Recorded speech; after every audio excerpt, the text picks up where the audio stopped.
जय जय श्री राधे श्याम। भागवत धर्म दर्शन यूट्यूब चैनल में आप सभी भगवत प्रेमी भक्तों को हार्दिक स्वागत करते हैं। आइए हम लोग श्रीमद् भागवत मूल पाठ श्रवण कर रहे हैं, अध्ययन कर रहे हैं। अध्ययन के क्रम में पूर्व वीडियो में हमने अध्ययन किया श्रीमद् भागवत महात्म्यम, पद्म पुराण अंतर्गत जो महात्म्य है उसमें से प्रथम अध्याय में से 20वें श्लोक तक हम लोगों ने अध्ययन किए थे।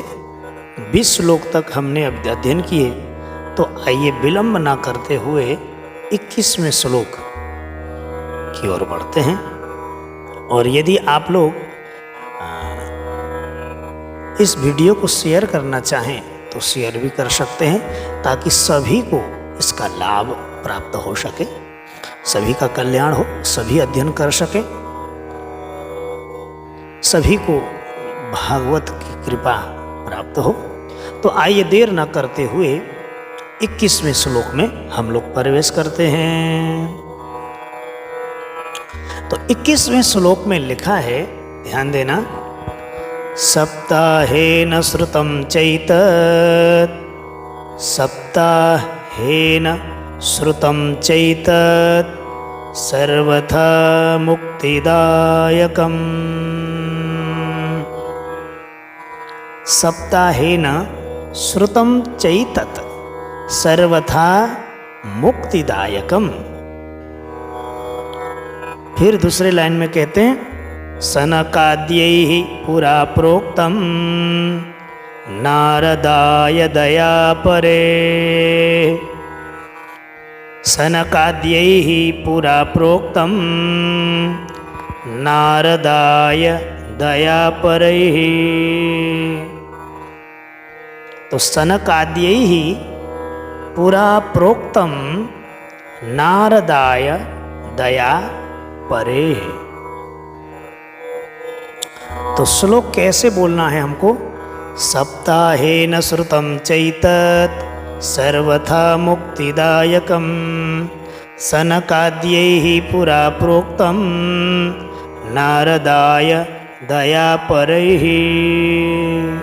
ऐसे बोलना है, सनकाद्यैः पुरा प्रोक्तं नारदाय दयापरे, नारदाय दयापरे। ऐसे भी बोल सकते हैं, लेकिन पाठ में करते समय सप्ताहेन श्रुतं चैतत् सर्वथा मुक्तिदायकं, सनकाद्यैः पुरा प्रोक्तं नारदाय दयापरे। ऐसे बोलना है। तो आइए हम लोग 22वें श्लोक की ओर आगे बढ़ते हैं, विलंब ना करते हुए। तो 22वें श्लोक में लिखा है, आप स्क्रीन में जरूर ध्यान दीजिएगा आप लोग।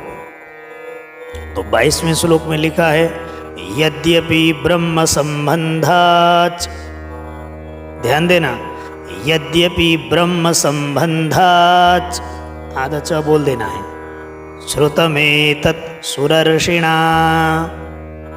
यद्यपि ब्रह्म संबंधाच श्रुतमेतत् सुरर्षिणा। दूसरे लाइन में, सप्ताह श्रवण विधि, सप्ताह श्रवण विधि कुमारस्तस्य भासितः। सप्ताह श्रवण विधि कुमारस्तस्य भासितः। ऐसे बोलना है। तो ये पूरा श्लोक कैसे है आप दोहराइएगा पीछे पीछे। यद्यपि ब्रह्म संबंधात् श्रुतमेतत् सुरर्षिणा, सप्ताह श्रवण विधि कुमारस्तस्य भासितः। ऐसे बोलना है। उसके बाद 23वें श्लोक में लिखा है, सौनक उवाच, सौनक उवाच शौनक उवाच, ऐसे बोलना। तो 23वें श्लोक में लिखा है, लोक विग्रह मुक्तस्य, लोक विग्रह मुक्तस्य नारदस्यास्थिरस्य च, नारदस्यास्थिरस्य च, नारदस्या बोलना, आ बोल दोगे ना तो थिरस्य बोलने में आसान होगा। नारदस्यास्थिरस्य च लोक विग्रह मुक्तस्य नारदस्यास्थिरस्य च। दूसरे लाइन में देखना, विधि श्रवे कुतः प्रीति, विधि श्रवे कुतः प्रीति संयोगः कुत्र तैसः, विधि श्रवे कुतः प्रीति संयोगः कुत्र तैसः।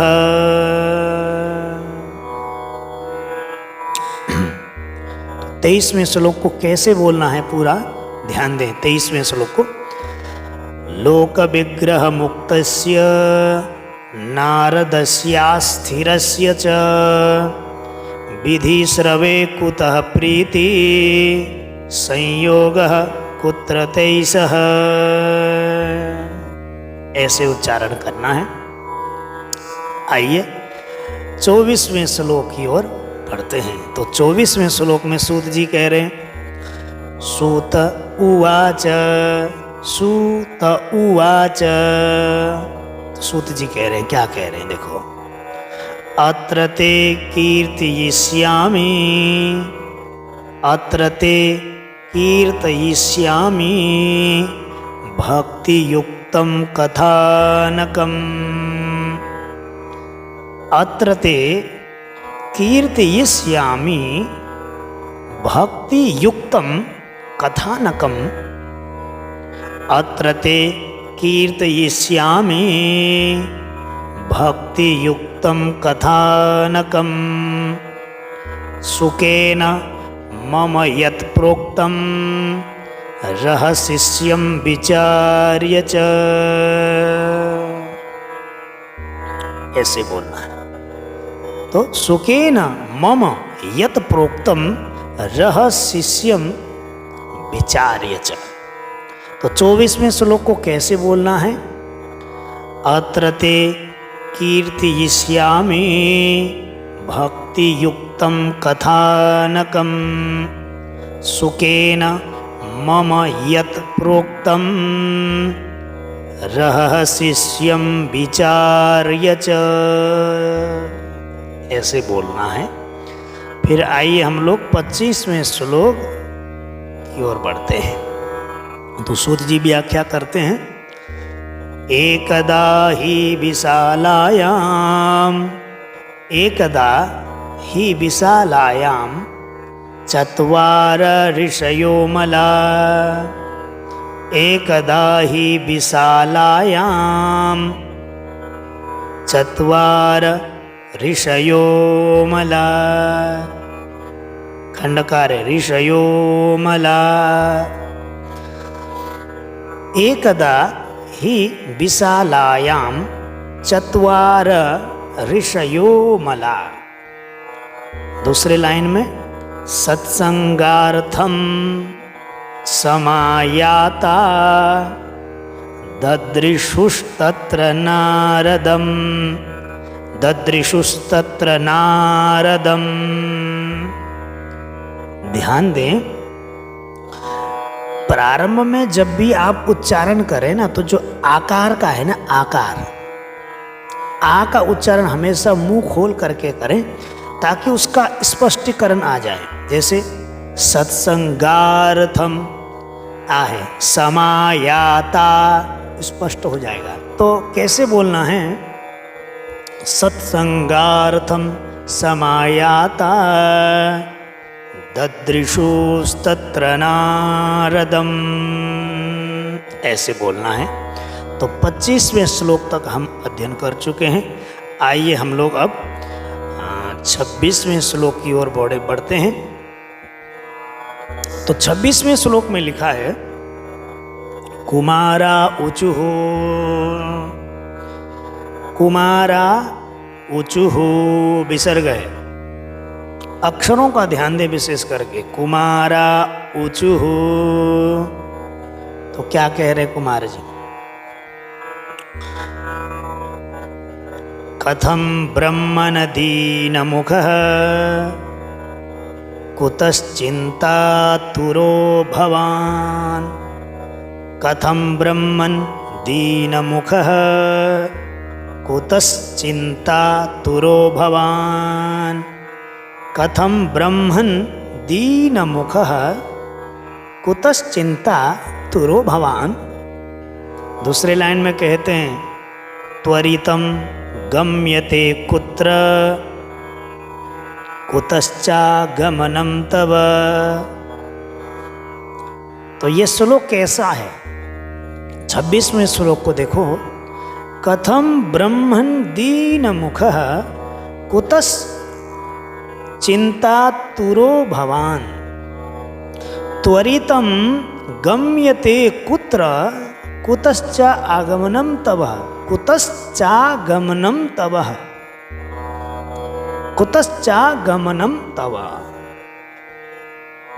तो कथम ब्रह्मन् दीनमुखः कुतश्चिन्तातुरो भवान्।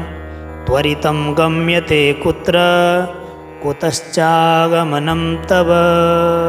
तो हम लोग 26वें श्लोक तक हम लोगों ने अध्ययन कर चुके हैं। तो आइए हम लोग अब 27वें श्लोक की ओर बढ़ते हैं। तो 27वें श्लोक में लिखा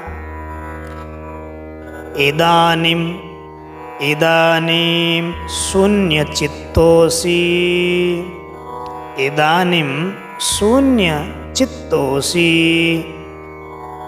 गतवित्थो यथा जनः। इदानीं शून्यचित्तोऽसि गतवित्थो यथा जनः। दूसरी लाइन में तवेदं मुक्तसंघस्य, तवेदं मुक्तसंघस्य नोचितं वद कारणम्। तवेदं मुक्तसंघस्य नोचितं वद कारणम्। अपना कारण बताइए। तो पूरा श्लोक कैसा है ये? इदानीं शून्यचित्तोऽसि यत् गतवित्थो यथा जनः तवेदं मुक्तसंघस्य नोचितं वद कारणम्। तो नारद जी कहने लगे। तो नारद जी क्या कहते हैं 27वें श्लोक में? नारद उवाच, नारद उवाच। नारद जी क्या कहते हैं? देखिए, थोड़ा पाठ में भी थोड़ा सा हल्का कथा का मिश्रण, पूरा तो नहीं कहूँगा, लेकिन थोड़ा संक्षिप्त में आप लोगों को समझ में आ जाए तो पाठ का भी आनंद आता है। थोड़ा कथा में रस आ जाता है, पाठ में रस आ जाता है। उन चरित्रों को ध्यान करते हुए पाठ करने में बड़ा आनंद आता है। तो थोड़ा थोड़ा सा संक्षिप्त में मैं कह भी दूंगा। तो नारद जी क्या कह रहे हैं अब? नारद उवाच अहम तु पृथिवीं यातो, अहम तु पृथिवीं यातो ज्ञात्वा सर्वोत्तमामिति। अहम तु पृथिवीं यातो ज्ञात्वा सर्वोत्तमामिति। अहम तु पृथिवीं यातो ज्ञात्वा सर्वोत्तमामिति। पुष्करं च प्रयागं च काशीं गोदावरीं तथा। पुष्करं च प्रयागं च काशीं गोदावरीं तथा। तो इस श्लोक में नारद जी क्या कहते हैं कि मैं इस पृथ्वी लोक को सर्वोत्तम लोक समझ करके आया, जान करके आया। तो मैंने सर्वत्र विचरण किया। तो कहाँ कहाँ विचरण किए, तो आगे के श्लोकों में आपको नाम सुनने को मिलेगा। हरि क्षेत्र पुष्करम च प्रयागम च काशीम गोदावरीम तथा। पुष्करम च प्रयागम च काशीम गोदावरीम तथा। तो ये पूरा श्लोक कैसा है, 28वां श्लोक ध्यान दें। अहम तु पृथिवीं यातो ज्ञात्वा सर्वोत्तमामिति पुष्करम च प्रयागम च काशीम गोदावरीम तथा। ऐसा है पूरा श्लोक। फिर आगे भी कहते हैं 28वें श्लोक के बाद 29वें श्लोक में देखें। हरि क्षेत्रम कुरुक्षेत्रम श्रीरंगम सेतुबंधनम। हरि क्षेत्रम कुरुक्षेत्रम श्रीरंगम सेतुबंधनम। हरि क्षेत्रम कुरुक्षेत्रम श्रीरंगम सेतुबंधनम। एवमादिषु तीर्थेषु भ्रममाण इतस्ततः। एवमादिषु तीर्थेषु भ्रममाण इतस्ततः। हरि क्षेत्रम कुरुक्षेत्रम श्रीरंगम सेतुबंधनम। एवमादिषु तीर्थेषु भ्रममाण इतस्ततः। तो 29वें श्लोक तक हमने अध्ययन किए। आइए अब 30वें श्लोक की ओर बढ़ते हैं। तो 30वें श्लोक में लिखा है नापश्यम कुत्रचिच्छर्म मन संतोषकारकम। नापश्यम कुत्रचिच्छर्म मन संतोषकारकम। देखो यहाँ क्या क्या लिखा है। नापश्यम कुत्रचिच्छर्म, ठीक। उसके बाद मनस संतोषकारकम, मनस संतोषकारकम। वो स को विसर्ग हो जाता है तो मन संतोषकारकम हो जाता है, लेकिन यहाँ मनस बोलना है, मनस फिर संतोषकारकम। कलिना धर्म मित्रेण धरेयं बाधिताधुना। कलिना धर्म मित्रेण धरेयं बाधिताधुना। तो पूरा श्लोक कैसा है, 30वां देखो। नापश्यम कुत्रचिच्छर्म मनः संतोषकारकम। कलिना धर्म मित्रेण धरेयं बाधिताधुना। ऐसे। तो आइए अब हम लोग 31वें श्लोक की ओर बढ़ते हैं। 31वें श्लोक में लिखा सत्यम नास्ति तपः शौचम दयादानं न विद्यते। सत्यम शौचम दया दानम। सत्यम न, अच्छा, सत्यम नास्ति तपः शौचम दयादानं न विद्यते। इससे मिलता जुलता श्लोक आगे भी है ना, इसीलिए वो स्मृति में आ गया। ऐसे यहाँ लिखा है सत्यम नास्ति तपः शौचम दयादानं न विद्यते। सत्यम नास्ति तपः शौचम दयादानं न विद्यते। तो ध्यान दें 31वें श्लोक में क्या लिखा है। 31वें श्लोक में लिखा सत्यम नास्ति तपः शौचम दयादानं न विद्यते। उदरं भरिणो जीवा वरकाः कूटभाषिणः। तो क्या लिखते हैं, सत्यम नास्ति तपः शौचम दयादानं न विद्यते। फिर कहते हैं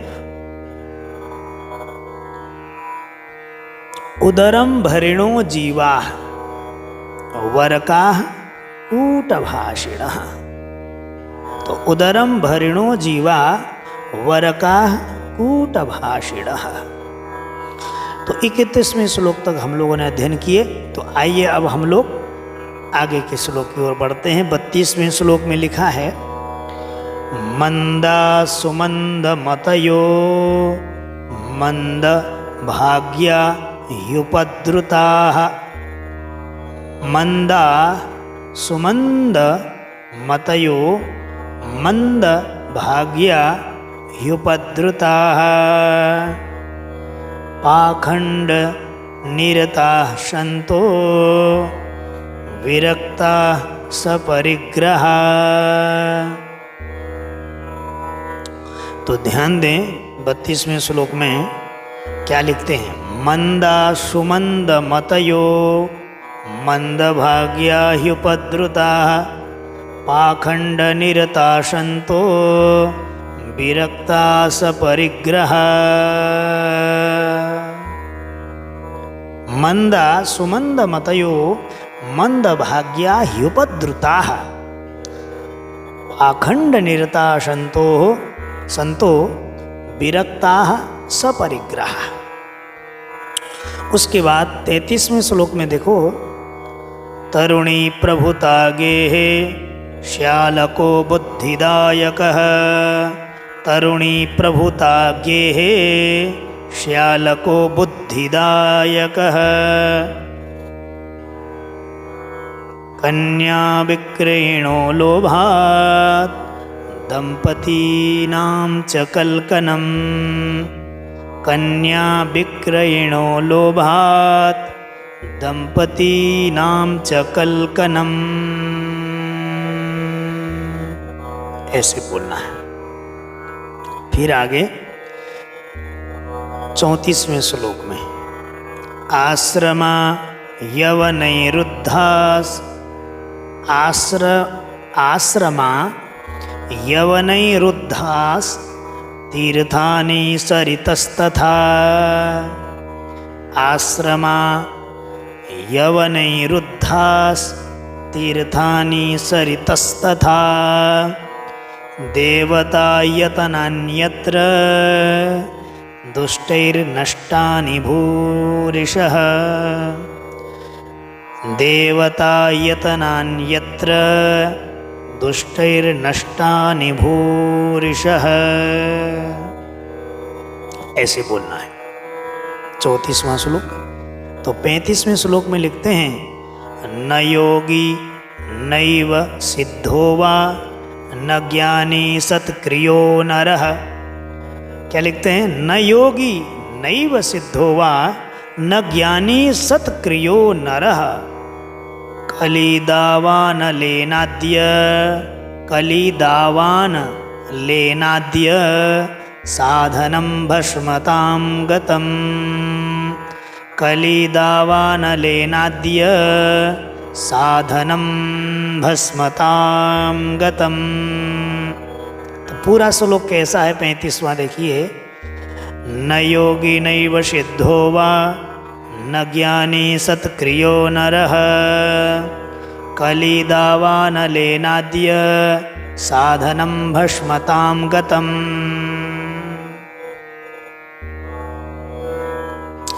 तो हम लोगों ने 35वें श्लोक तक अध्ययन कर चुके हैं।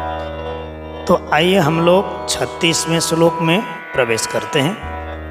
तो 36वें श्लोक में लिखा है अट्टशूलां जनपदाः शिव शूलाद्विजातयः। अट्टशूलां जनपदाः शिवशूलाद्विजातयः। कामिन्यः केशशूलिन्यः संभवन्ति कलाविह। तो कैसे बोलना है। अट्टशूला जनपदा शिवशूला द्विजातयः। अट्टशूलां जनपदाः शिवशूला द्विजातयः।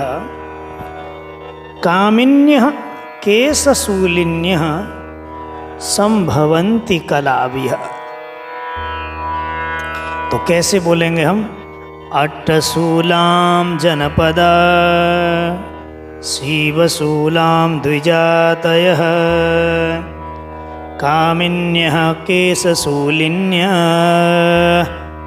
संभवन्ति कलाभिः। ऐसे बोलना है।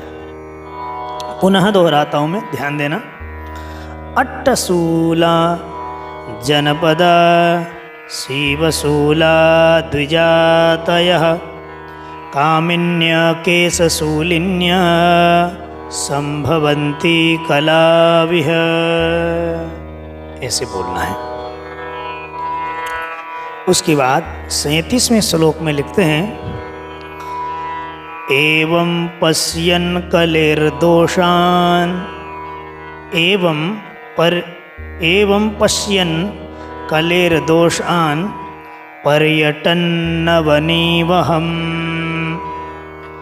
एवं पश्यन् कलेर्दोषान् पर्यटन्नवनीवहम्।